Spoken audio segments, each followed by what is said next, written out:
Only together can we ensure the success upon which so many rely. In my case, it took a team effort to develop the world's first cervical cancer vaccine. Since then, the lives of countless daughters, wives, sisters and mothers have been saved. The only difference between my story and those still unfolding is time. I first came to Heron Island in the early 1980s as a third-year undergraduate. I was one of the first exchange students to come to the University of Queensland, and next thing I know, I was on Heron Island. And, as a marine biologist, California was nice, but nothing compares to the Great Barrier Reef. So the research that we've been doing in the last few years began with decoding the genome of the crown-of-thorns starfish. They predate on coral. They form these huge outbreaks on the reef, and these huge outbreaks can decimate a reef very quickly. We think we've come up with a relatively clever solution that, if deployed correctly, could actually eradicate, or at least really highly control the crown-of-thorns starfish. We can't afford to keep waiting. We have to be acting upon these things now, or else there will be no future. And can you imagine?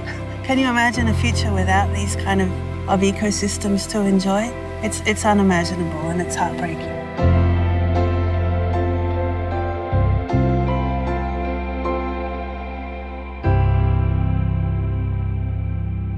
When I got diagnosed with dementia, it meant that my whole personhood had been violated. I went into a deep, dark hole, which I felt alone. Dementia is one of the leading causes of death in Australia. Currently, it affects 1 in 10 people over 65. There is no treatment and there is no cure. Plaques are the one things that you see in everyone who gets dementia. Mice also go on to have dementia, and in these mice, we can cure them using ultrasound. The ultrasound clears the brain of plaque, and these mice get better.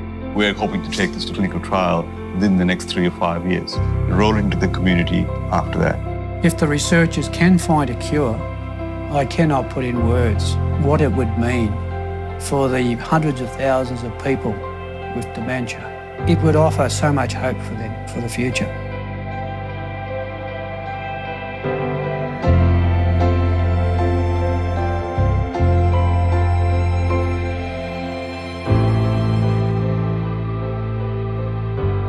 Home life was difficult.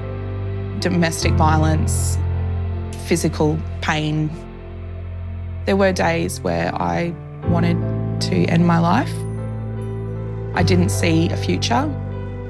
It definitely put me behind in terms of pursuing higher education because I actually didn't believe that I had it in me to do it. I was helping my brother and sister when I got my letter of offer, and I was so happy to be given that offer at UQ. I managed to achieve a Dean's Commendation in my first semester. I am a structural engineer. I work for an award-winning firm in Brisbane.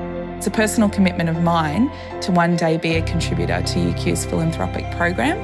And that's a direct result of someone seeing my potential and giving me that gift in the first place.